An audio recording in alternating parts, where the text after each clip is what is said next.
अस्सलाम वालेकुम। औज़ु बिल्लाहि मिनश्शैतानिर्रजीम। बिस्मिल्लाहिर्रहमानिर्रहीम।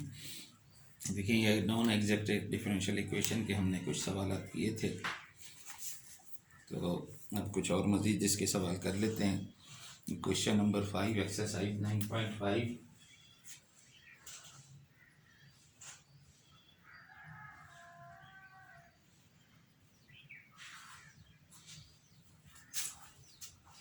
क्वेश्चन नंबर 5 देखें कि यहाँ लिखा है कि y 2xy plus EX exponential function इसमें इन्वॉल्व हो रहा है, minus EX dy is equal to 0। Let me call this equation number 1।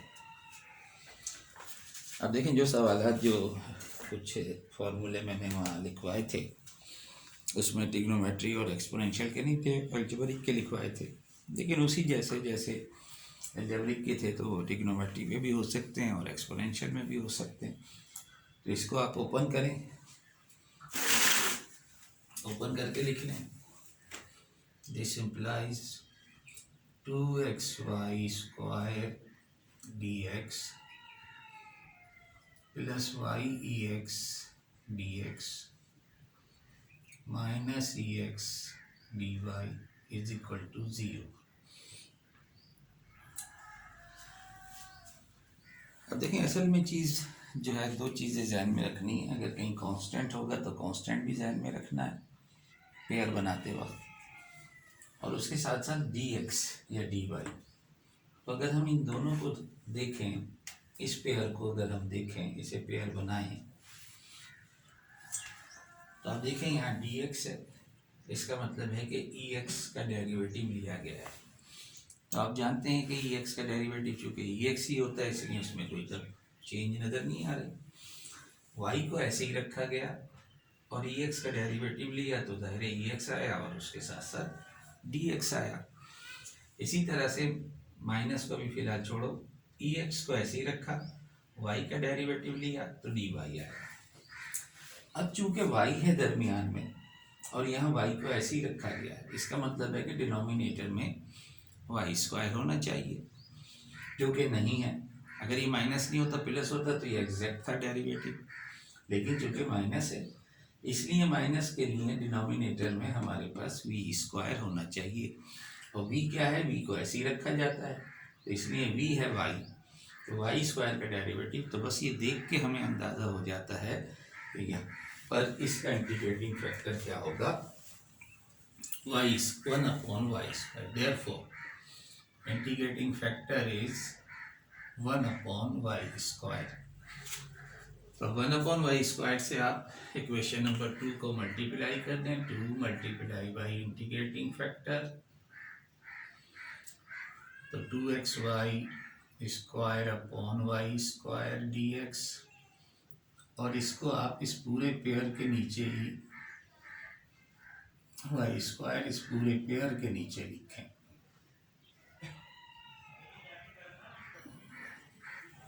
तो ज़ाहिर है यहाँ से y² तो कैंसिल हो जाएगा, और ये सिंपली फंक्शन ऑफ x और उसका derivative. And now this becomes d of, denominator में y है, न्यूमिनेटर में EX है, तो x/y की बजाय ये EX/y है। चेक कर लो कि डिनोमिनेटर का स्क्वायर यहाँ मौजूद है, डिनोमिनेटर को ऐसे ही रखा है, EX का डेरिवेटिव लिया है EX dx, देन माइनस, अब EX को ऐसे ही रखा, y का डेरिवेटिव dy। तो this is exact of this term. Variables are separated. अब एक वेरिएबल x है और दूसरा इस फॉर्म में है। ये पूरे को अब आप एक वन वेरिएबल ट्रीट करें, तो variables are separated, hence integrate. अब 2 को ये बाहर रखें ना रखें कोई फर्क नहीं पड़ता,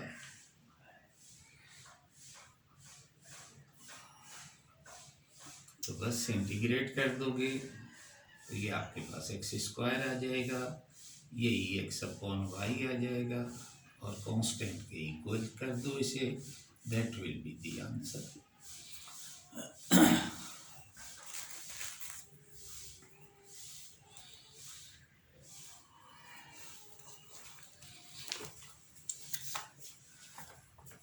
अच्छा, अब एक सवाल जो है, चूंकि इसमें कांस्टेंट है इसलिए जरा बड़ा एहतियात के साथ। Question number 9, 3y plus 4xy square dx plus 2x plus 3x square y dy is equal to 0. Let me call equation 1.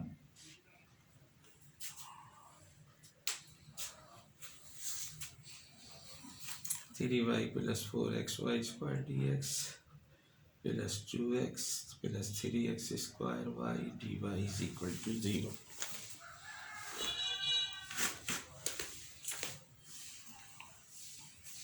अब देखें, अब यहाँ पर कांस्टेंट आ रहे हैं और दो टर्म यहाँ हैं, दो टर्म यहाँ हैं। तो फिलहाल हम यही करते हैं कि पहली टर्म को पहले के साथ कंबाइन करते हैं, दूसरे को दूसरे के साथ कंबाइन करके लिखते हैं, फिर देखेंगे, फिर ज़रा गौर करेंगे। तो we can write this as 3y dx,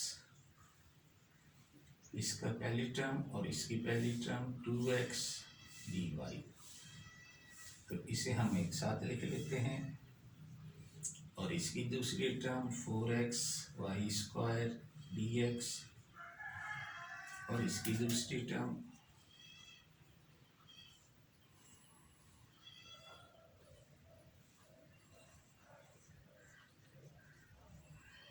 इसको इक्वेशन 2 हमने कह दिया। अब ज़रा गौर करना है, गौर ये करना है कि ये कांस्टेंट और ये dx, ये कांस्टेंट ये dx बताता है कि हमने x की किसी पावर का डेरिवेटिव लिया है।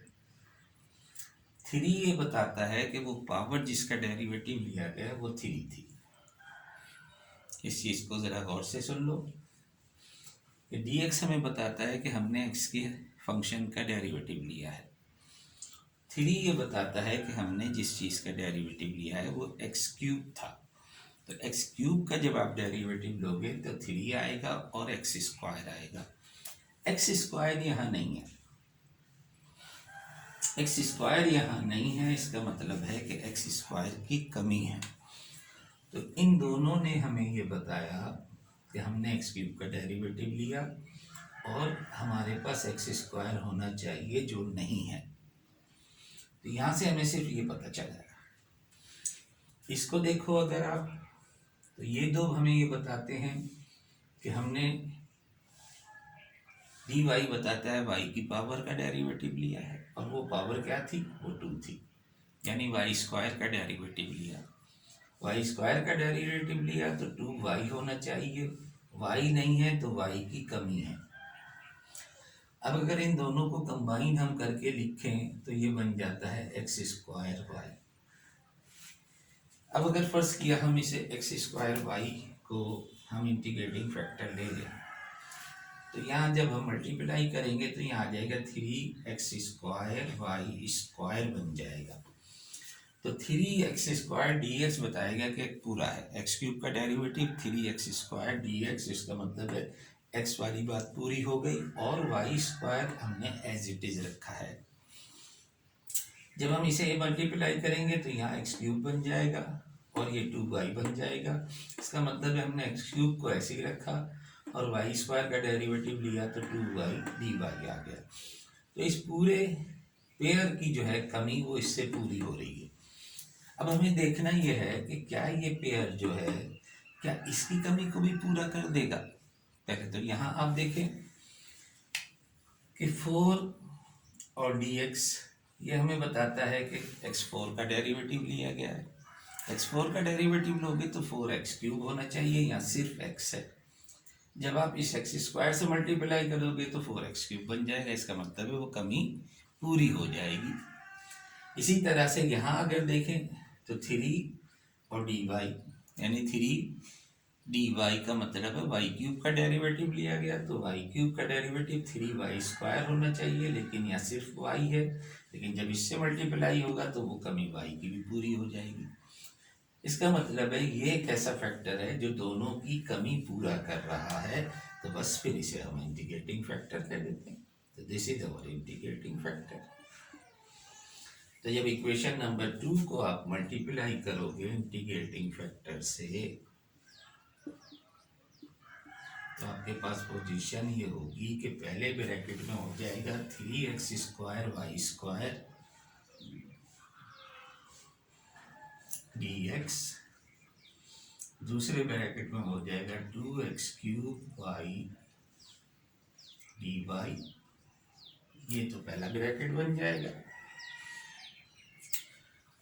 और दूसरे ब्रैकेट में आपके पास आ जाएगा 4x³ y³ dx plus 3x4 y² dy, and this is equal to 0.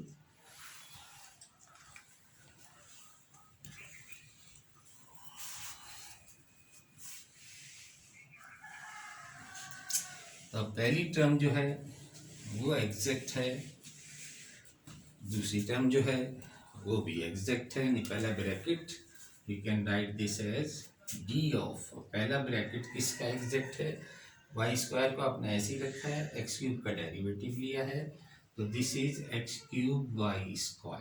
The first one is exact of this x³ y² and the second one is d of x4 का derivative y³ को ऐसे ही रखा, तो x4 y³ and right hand side is 0। Check करना चाहो check कर लो, y² को ऐसे ही रखा, x³ का डेरिवेटिव 3x² dx, अब आपने x³ को ऐसे ही रखा, y² का डेरिवेटिव 2y dy, इसी तरह से आपने x4 का डेरिवेटिव लिया तो 4x³ dx, y³ को ऐसे ही रखा है, अब x4 को आपने ऐसे ही रखा है, y³ का डेरिवेटिव लिया है तो 3y² dy। तो वेरिएबल सेपरेटेड हैं, इंटीग्रेट कर दो, this implies integral of d of x³ y² plus d of x4 y³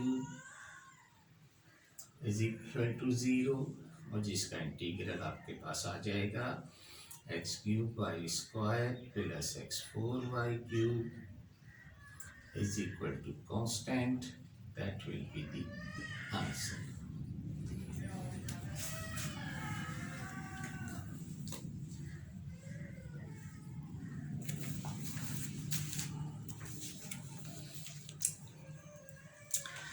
अच्छा, कुदरती तौर पे इस सवाल में सारे प्लस थे, इसलिए कोई डिवीजन की हमें ज़रूरत पेश नहीं आई। अगर ये क्वेश्चन नंबर 12 देखें तो यहाँ है हमारे पास 3x² y4 plus 2xy dx plus 2x³ y³ minus x² dy is equal to 0।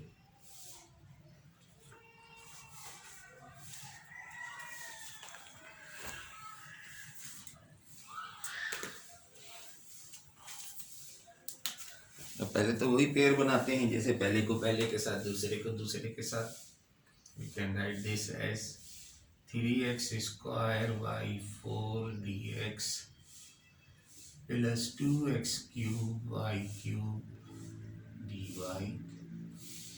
Plus 2xy dx and minus x² dy is equal to 0। पहले वाले को आप पहले 2 को इकट्ठा कर दिया और दूसरे 2 को इकट्ठा कर दिया।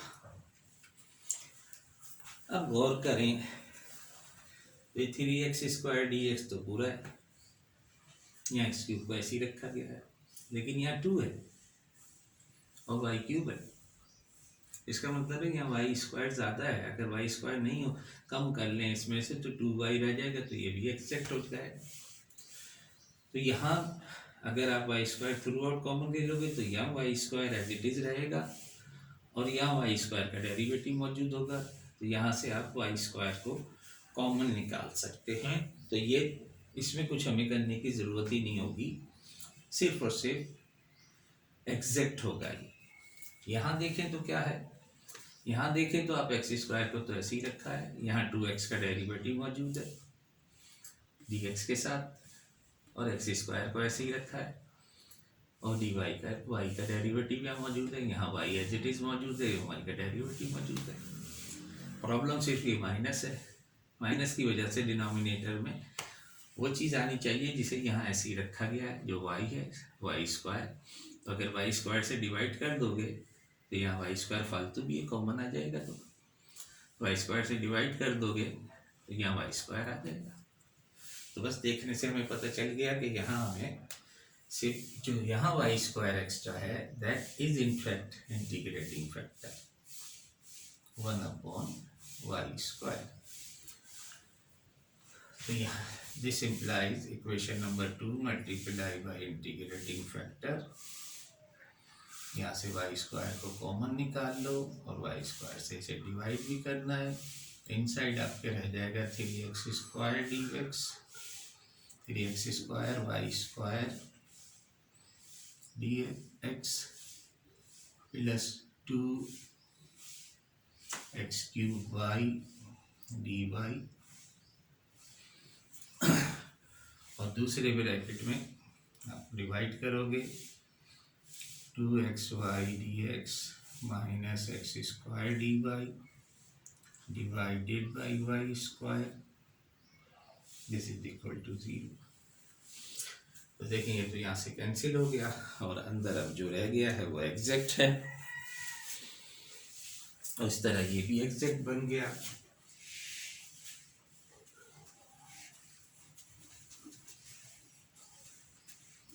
We can write this as this implies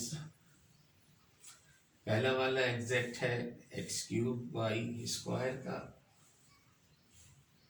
और दूसरा वाला एग्जैक्ट है अपॉन की फॉर्म में है, वाई डिनोमिनेटर में है और ऊपर एक्स स्क्वायर है, X square upon Y is equal to 0। Check कर लो इसको, ये जो हमने लिखा है सही लिखा है या नहीं। एक्स क्यूब का डेरिवेटिव लिया है तो 3x स्क्वायर, वाई स्क्वायर को ऐसे ही रखा है, dx के साथ मौजूद है। नाउ एक्स क्यूब को ऐसे ही रखा है, वाई स्क्वायर का डेरिवेटिव लिया है तो 2y dy मौजूद है, तो इसका एग्जैक्ट है। यहाँ आपने y को ऐसे ही रखा, एक्स स्क्वायर का डेरिवेटिव लिया तो 2x dx, माइनस अब एक्स स्क्वायर को ऐसे ही रखा, y का डेरिवेटिव लिया तो dy, और divided by Y square. This is exact of this one. Integrate कर दो, इंटीग्रेट का सिंबल लगा लेना, तो ये आपके पास आंसर आ जाएगा, is equal to C, that will be the answer.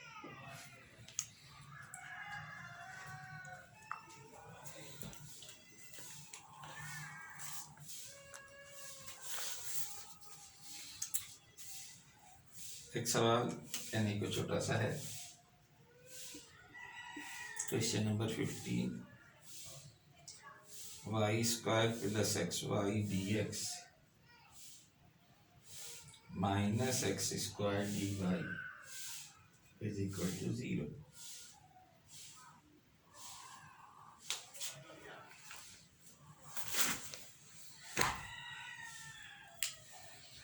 देखने में तो बहुत छोटा है, देखते हैं क्या बनता है।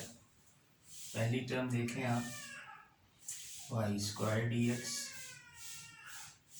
Plus X Y D X minus X square D Y is equal to 0। यहाँ एक्स स्क्वायर है, यहाँ हमारे पास 2 नहीं है, क्योंकि अगर एक्स स्क्वायर के साथ 2x dx होता है तो डेरिवेटिव बनता है, y का डेरिवेटिव मौजूद है तो यहाँ 2 होना चाहिए। लिखने में गलती तो नहीं कर दी मैंने,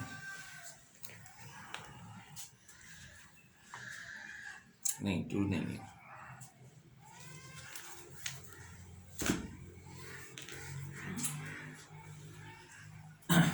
अच्छा, इसमें 2 नहीं है।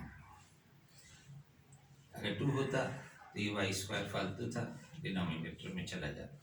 लेकिन आप देखें 2 नहीं है यहाँ पर, इस 2 ना होने की वजह से, अच्छा अगर इसे 2 से मल्टीप्लाई करें तो यहाँ भी आ जाएगा, यहाँ भी आ जाएगा, तो मसला हो जाएगा। तो यहाँ फिर हम मजबूर हैं इस सवाल में कि हमें देखना पड़ेगा वो जो रूल 4 दिए हुए हैं, तो ये सवाल हम उस तरह नहीं कर सकते। अगर हम इसको इकट्ठा कर दें इसके साथ, इसको इसके साथ इकट्ठा कर लें तो Y square D X minus X square D Y, तो यहाँ डी एक्स का डेरिवेटिव एक्स है, तो जबकि यहाँ एक्स स्क्वायर मौजूद है। तो ये ऐसा सवाल है कि देखने में तो छोटा सा था, लेकिन इस 2 के ना होने की वजह से हम इसे इस तरीके से सॉल्व नहीं कर सकते, जजमेंट के ज़रिए हम इसे नहीं कर सकते। तो आप देखें कि ये जो 1 है, जो 4th केस था उसमें क्या था कि क्या पहले वाले में से y कॉमन आ सकता है और दूसरे वाले में से x कॉमन आ सकता है। तो पहले वाले में से y तो आ रहा है, दूसरे वाले में x खुद ही x मौजूद है। तो we can use rule number 4। Rule number 4, और रूल नंबर 4 क्या था? पहली बात तो वही थी कि y कॉमन ले सकें और x कॉमन ले सकें। दूसरी बात क्या थी कि रूल नंबर 4 ये कहता है कि अगर आप XM minus Y, rule number 4 ये कहता है कि XM y minus Y, and here m is y square plus xy and n is minus x square. ये कहता है कि XM minus Y N if it is not equal to 0, तो 1 upon इसे कर लिख दोगे तो that will be integrating factor. तो XM माइनस वाई है, तो इसको x से मल्टीप्लाई करो तो X Y square plus X square Y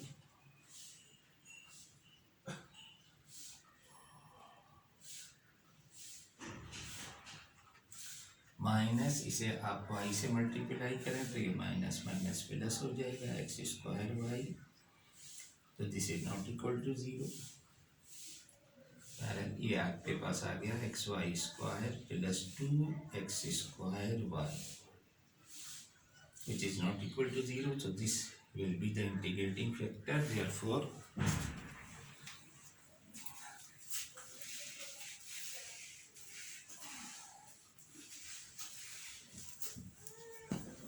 the integrating factor is 1 upon xy square plus 2x square y will be the integrating factor.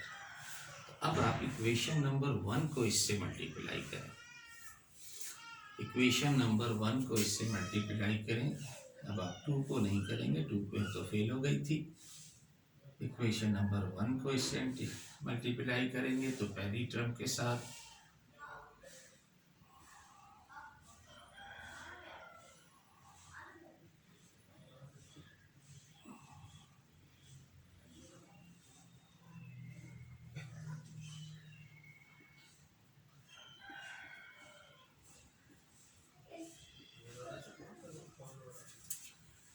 अब देखें कुछ कैंसिल होता है तो कैंसिल कर दें। तो अगर पहला वाला को कंसीडर करेंगे, उसे इंटीग्रेट करना होगा, तो पहले वाले को ऐसे सिंप्लीफाई कर लें। Now consider integral of y common है तो y प्लस एक्स, y यहाँ से भी कॉमन निकाल लो, x y plus 2x square D x, y y cancel. अच्छा, अब ये फैक्टर बना सकते हैं आप x और d, यानी you can write this as, एक टर्म तो आपके पास ये आ जाएगी कि y अपॉन x कॉमन ले लोगे तो y प्लस 2x, चलें इकट्ठा ही करते चलते हैं dx। ये है सवाल आपके पास। तो अब पार्शियल फ्रैक्शन, पार्शियल फ्रैक्शन में y इज अ कांस्टेंट आप यूज़ करेंगे। पार्शियल फ्रैक्शन के बनाने पड़ेंगे क्योंकि डिनोमिनेटर में आपके पास 2 फैक्टर्स हैं। तो लेट कंसीडर ये कर देता हूँ मैं, हालांकि पार्शियल फ्रैक्शन सब आपको कराया जा चुका है। y plus x upon X into let me write 2x plus Y is equal to a upon x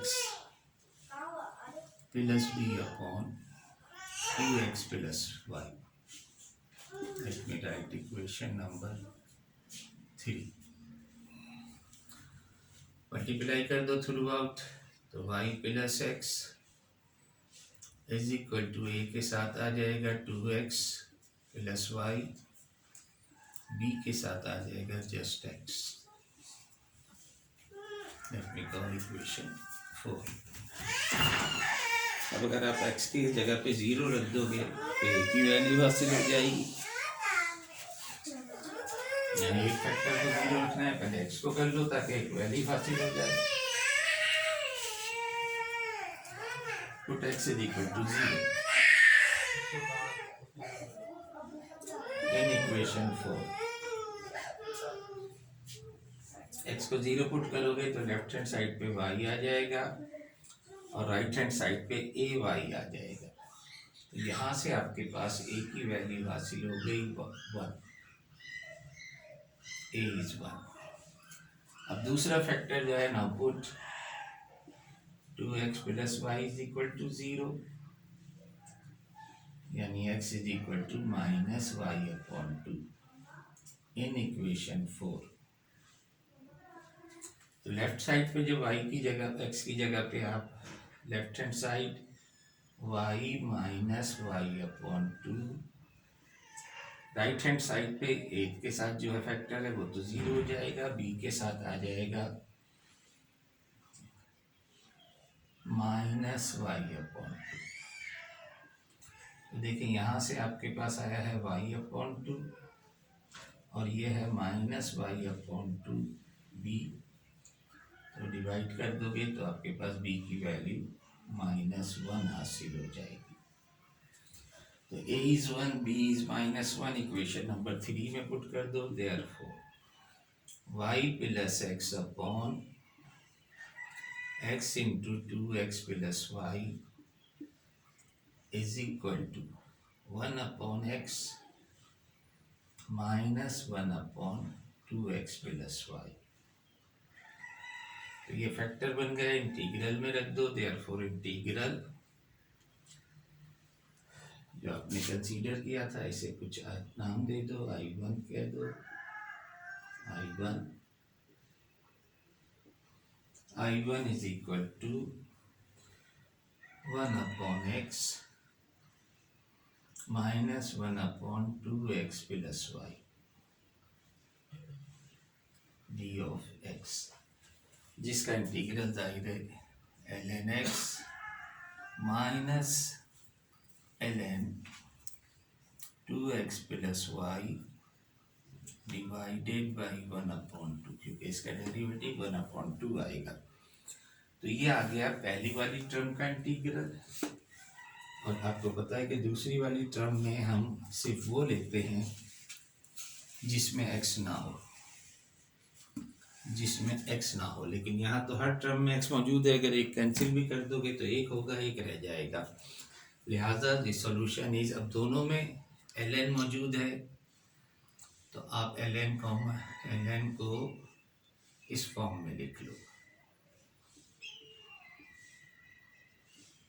और दूसरी तरफ आप c की बजाय ln c ले लें, तो आपके पास सॉल्यूशन आ जाएगा x is equal to c 2x plus y power half. That will be the answer. एक सवाल और कर लेते हैं, फिर ये ख़त्म करते हैं।